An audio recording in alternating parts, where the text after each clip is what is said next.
Janasena party నేత mega brother Konidela Nagababu ఆసక్తికర tweet చేశారు. మాజీ ముఖ్యమంత్రి వైఎస్ జగన్ పై 2019 ఎన్నికలకు ముందు విశాఖపట్నం ఎయిర్పోర్ట్లో జరిగిన దాడి ఘటనను ప్రస్తావించారు.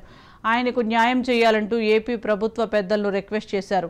2019కి ముందు అప్పటి ఎమ్మెల్యేగా ఉండి తదనంతరం ఆంధ్రప్రదేశ్ రాష్ట్రానికి ముఖ్యమంత్రిగా మారి ప్రస్తుత పులివెందుల ఎమ్మెల్యేగా మిగిలినటువంటి జగన్మోహన్ రెడ్డికి కూటమి ప్రభుత్వం న్యాయం చేయాలి అన్నారు.